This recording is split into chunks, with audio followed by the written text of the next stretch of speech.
to all. I am Dr. Shobana. I have been working as an associate professor at Manakala Vinayagar Institute of Technology, Puducherry. Today I will talk about photochemistry of functional groups. Before entering into the topic, I just wish to make it clear that what is meant by photochemical reactions. A reaction which is carried out in the presence of sunlight is called as photochemical reactions. These photochemical reactions can be categorized into different types like isomerization, oxidation, reduction and photolysis. There are several functional groups are there. Today my interest of discussion is about the photolysis of carbonyl compounds, especially which includes the Norris type 1 and 2. We all are familiar with the structure of carbonyl group. It is having one carbon attached with oxygen by a double bond. When this carbonyl group is exposed to light in the region of 230 to 330 nanometer, that it will undergo the electronic transition. We are having the carbonyl group. Here two bonds are present. One bond is pi bond which comprises of 2 pi electrons, and another bond is sigma bond which comprises of 2 sigma electrons. In addition to that, the oxygen which is attached to the carbon is having 2 lone pairs of electrons. So when it is exposed to the light at 230 to 330 nanometer, we are having electronic transition.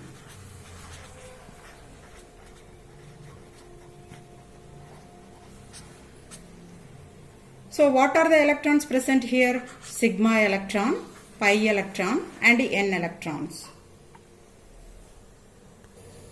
There are different types of electronic transitions like sigma sigma star, n sigma star, pi pi star, n pi star.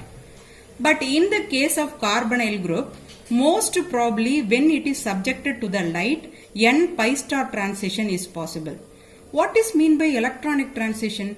We are talking more about the electronic transition. So what is the definition for electronic transition? If any electron any compound which is subjected to the light, the electron at the ground state is getting excited is jumping to the excited state. So this is called as electronic transition. Different types of electronic transitions are there. Sigma sigma star, n sigma star, pi pi star, n pi star. We must keep it in our mind, all these electronic transitions must have different energy requirement. Animation of different types of electronic transition.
Let's enter into the Norris type 1 reaction. What is mean by Norris type 1 reaction? Here we are taking the substrate aldehyde and ketone. When aldehyde and ketone, which is having the carbonyl group, is exposed to light, the cleavage of carbon-carbon bond, which is alpha to the carbonyl group, will take place. So this is called as Norris type 1 reaction.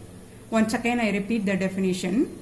When aldehydes and ketones are subjected to the photons, the cleavage of carbon-carbon bond, which is alpha to the carbonyl group, will take place. So this is called as Norris type 1 reaction. It is also termed as alpha cleavage.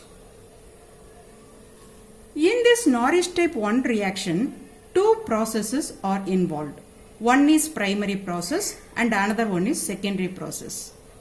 What is primary process and what is secondary process? Primary process is nothing but if a process is initiated by a light, means it is called as a primary process. And after this primary process, that we are getting some product. So this product will undergo further reaction, and thereby that it is producing some product, means it is called as a secondary process. So make it clear, we are having primary process and secondary process. Let's check the Norris type 1 reaction.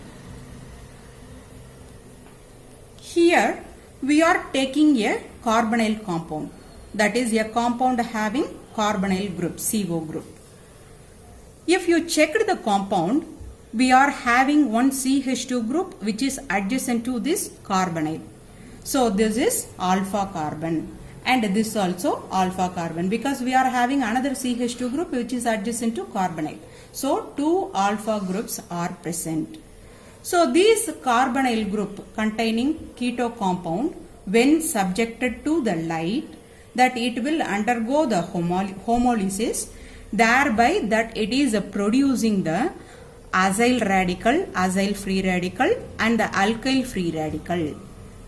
So this is acyl free radical, because CO group is there, so acyl free radical, and this is alkyl free radical. So what are the secondary processes possible here? There are three different processes. One is disproportionation, and the second one is intermolecular hydrogen abstraction, and third one is decarbonylation followed by disproportionation or dimerization. We can see one by one. First one is disproportionation. In this disproportionation, that it will result a product ketene. Let's check the reaction. Here we are having the acyl free radical, and this acyl free radical reacts with the alkyl free radical, thereby that it producing ketene and alkane. If double bond is present between carbon and carbon, and the double bond is present between carbon and oxygen, means it is called as a ketene. Let's check this acyl free radical. Here this CH2 group is attached with the carbonyl group. This hydrogen is attached to the carbon by a single bond. We know very well, single bond comprises of two electrons. So this is one electron and this is one electron. Now one electron is getting moved to this carbon, and this electron is getting moved to this hydrogen. So what will happen? R CH2 CH, one electron is getting shifted here. So therefore here we are having the radical. And this hydrogen is also having the radical. So here C double bond O radical plus CH2 radical CH2R. Now what will happen? Here one electron is there and here one electron is there. So therefore bond will be formed between these two. And let us check here. This carbon is having one electron and this hydrogen is having one electron. So therefore it will form a bond. So as a result of this bond formation, we are getting RCH2 CH. Already one bond is there, one new bond. So double bond C double bond O. So this is nothing but ketene. And let us check here CH2. So with this carbon, one hydrogen is getting attached. So therefore CH3 CH2R. So this is alkane. That's all. So this is the disproportionation to give a ketene and alkane. Second one is intermolecular hydrogen atom abstraction by the acyl radical. Before checking the reaction, what is meant by intermolecular abstraction? If the hydrogen atom is getting abstracted by the molecule, that is between the two different molecules. One molecule is having the hydrogen and another molecule is getting abstracted that hydrogen.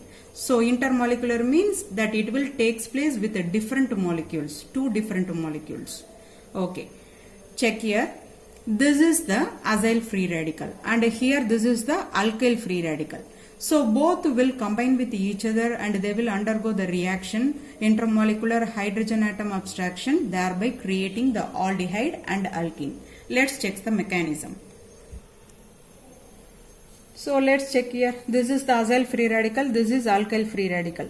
Here the CH2 group which is attached to the alkyl group, it is having a 2 hydrogen now. So this hydrogen is attached with the carbon by a single bond. We all very well we know that a single bond contains 2 electrons. So 1 electron is getting moved to here and 1 electron is getting shifted here. So therefore what we will get? CH2 CH alkyl group, and here we are having 1 electron and here 1 electron is getting shifted here, so therefore 1 electron is here and hydrogen is having 1 electron, and this side that if you are checking the same acyl molecule is here, acyl radical is here.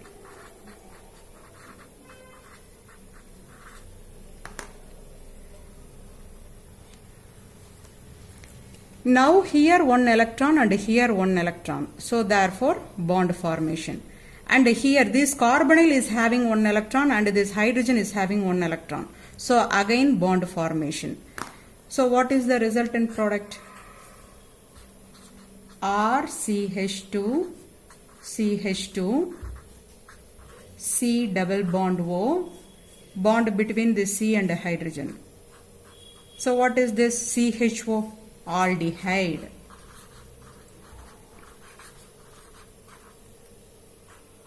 Like that here check CH2. This carbon is having 1 electron and this carbon is having 1 electron. So bond formation. Already 1 old bond is there. So therefore CH2 double bond CH R prime double bond. So it is alkene. Third one is decarbonylation followed by dispropanation or dimerization. Decarbonylation. D. Removal. So removal of carbonyl group followed by dispropanation or dimerization. Okay. Let's check the reaction. Here 2 molecules of acyl free radical that we are taking. So carbonyl group is getting eliminated by this reaction. So carbonyl group is getting eliminated. We are having 2 molecules of alkyl radical. These alkyl radical further undergo disproportionation and dimerization, and we are getting the corresponding products. Let's check the reaction. First one, disproportionation. So here we are taking 2 molecules of RCH2CH2 radical, that is alkyl radical. So I have just written it separately. One alkyl group, CH2 group, which is attached to the alkyl group. Here if you are checking the CH2 group, 1 hydrogen is attached with a carbon by a single bond. So I can write like this. So 2 electrons. 1 electron is getting shifted to this carbon and 1 electron is getting shifted to this hydrogen. So what will happen? R, CH, this carbon is having 1 electron and this hydrogen is having 1 electron. CH2, here already 1 electron is there. So plus CH2, Here one electron, CH2R.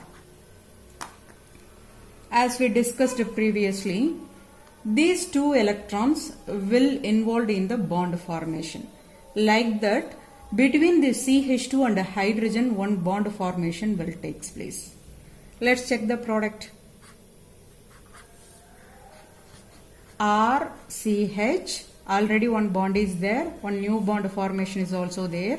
So CH double bond CH2, alkene, plus here one CH2 is there. So here one bond formation between carbon and hydrogen. So therefore CH3, CH2R. So this is alkane. So therefore we are getting the alkene and alkane. The second possibility is the same two alkyl free radicals undergo the dimerization, either dispropanation or by dimerization. So two molecules just like that it will add. So it's very simple. The bond formation will take place between these two compounds. So here one electron and here one electron. So bond will be formed between these two. RCH2, CH2, bond is formed between these two.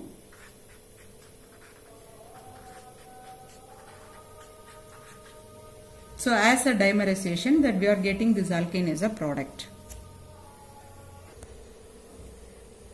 Next, we are going to check the Norris type 2 reaction. It is having the another name, beta cleavage. Okay.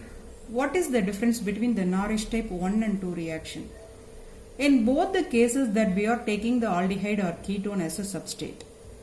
But here, when the aldehyde or ketone is subjected to the photons, that time two different steps will take place. The first step is intramolecular abstraction of gamma hydrogen will take place. Then it will be followed by the cleavage of carbon-carbon single bond, which is beta to the carbonyl group will take place.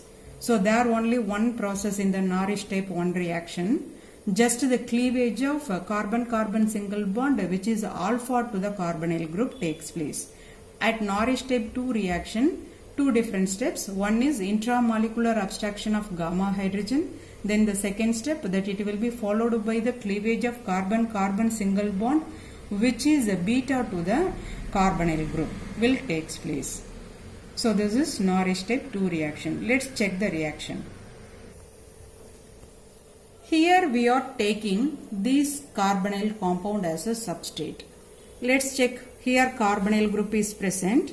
The carbon which is adjacent to this carbonyl group, this is termed as alpha carbon, and the next carbon is beta carbon, and then this carbon is called as gamma. So the carbon which is adjacent to carbonyl is alpha, then beta, then gamma. So this is gamma carbon. If the hydrogen is attached to the gamma carbon, means this is termed as gamma hydrogen. So as per definition, here this abstraction, intramolecular abstraction of this gamma hydrogen will take place. Okay, what is mean by intramolecular? We already discussed intermolecular. What is mean by intramolecular? If the abstraction of hydrogen will take place within the same molecule, means this is called as intramolecular hydrogen abstraction. Here the single molecule we are taking, the abstraction will take place within the single molecule. So therefore it is a intramolecular hydrogen abstraction. Okay, what is happening here? Let us check. Here this carbonyl group, C double bond O, two bonds are there. So one bond, we know very well, one bond is nothing but two electrons. So one electron is getting shifted to this carbon and one electron is getting shifted to this oxygen. So we are having a radical here and radical on carbon also. So now what will happen? As per definition, this gamma hydrogen will be getting abstracted by this oxygen. So therefore this hydrogen is getting attached with this oxygen. Therefore we are getting OH group here, and here we are having the radical. So this is called as a diradical. Up to this primary process. As I discussed earlier, the primary process means the process which is initiated by the light. And the secondary process means the product which is that we got from the primary process will undergo certain reactions like this cyclization or otherwise cleavage, and it will result in some other product. So this is called as secondary process and this is called as a primary process.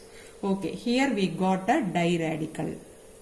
These diradical will undergo a secondary process either by cyclization or by the cleavage. Okay, let us take the cyclization. Here what is happening?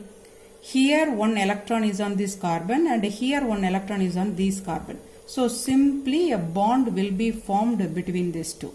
So therefore we are getting a cyclic product, that is cyclobutanol derivative. Simply a bond formation between these two carbons. So therefore through the cyclization we are producing the cyclobutanol derivative.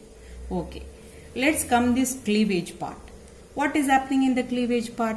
As per definition, the carbon-carbon bond which is beta to the carbonyl group will be ruptured.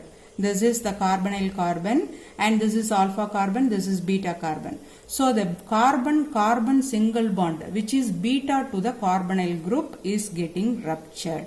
So here also two electrons are there. One electron is getting shifted here and one is getting shifted here. So here one radical and here one radical. So bond is broken. Therefore that we are getting a enol form which tautomerizes immediately to the ketone. And the other product is alkene. So through the cleavage reaction that we are having the ketoenol tautomerization and along with the alkene as a product. So this is Norris type 2 reaction. Dear students, I hope that today we learnt more about the Norris type 1 reaction and Norris type 2 reaction and what is the major differences between these two and the mechanism of these two reactions. I hope that you can do any problems which is given in these two topics. Students, here I gave one problem to check your understanding on this Norris type 2 and 1. This problem that you can do it by yourself. Just I will wait for a few minutes. You check your understanding.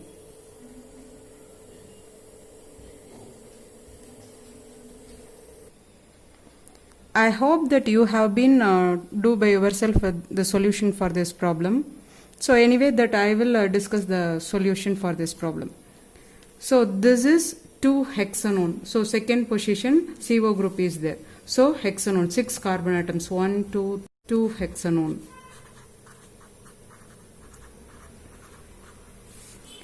This carbonyl compound is subjected to light. So we know this is Norris type reaction. Let us check it is for 1 or 2. Check the hydrogen atoms. This carbon is adjacent to this carbonyl. So this is alpha and this is beta and this is gamma. For Norris type 2 reaction you must have a gamma hydrogen. So here you are having the gamma hydrogen.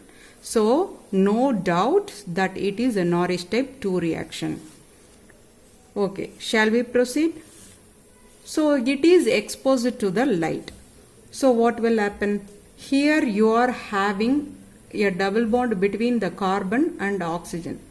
So I will write the single bond as 2 electrons.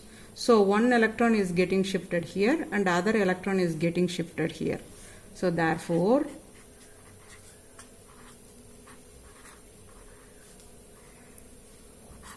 here one electron and here one electron.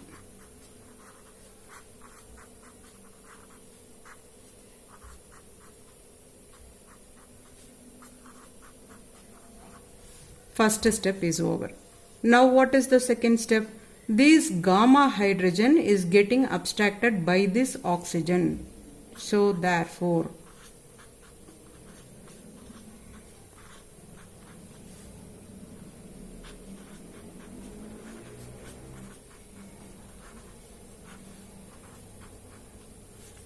Here this bond is broken, so this carbon is having one electron. This is diradical.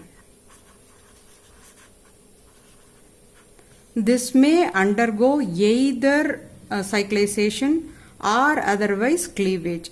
If it undergoes the cyclization, what will happen? As I told already, the bond will be formed between these two. So therefore,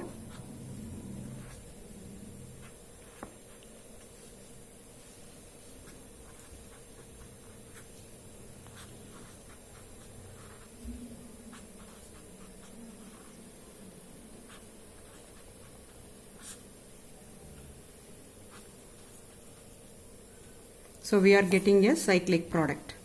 If it undergoes a cleavage, what will happen? This is alpha, this is beta. As per definition, this beta carbon-carbon single bond, which is beta to the carbonyl, will be getting ruptured. So here one electron, here one electron. This is getting shifted here and this is getting shifted here. So what is the resultant product? You are having one carbon on this, one electron on this carbon, and this carbon is also holding one electron. So bond formation will take place. So therefore CH3COH double bond CH2. Got it? So here what is the another product? You are having one electron on this carbon and one electron on this carbon. So bond formation will take place between these two carbon. So CH, CH3 double bond CH2. So this is the relevant product for this 2-hexanone which undergoes the Norris type 2 reaction. Okay students, in this lecture we discussed some few aspects about the photochemistry of carbonyl compounds. So in the next lecture that I will meet you with a new topic. Thank you.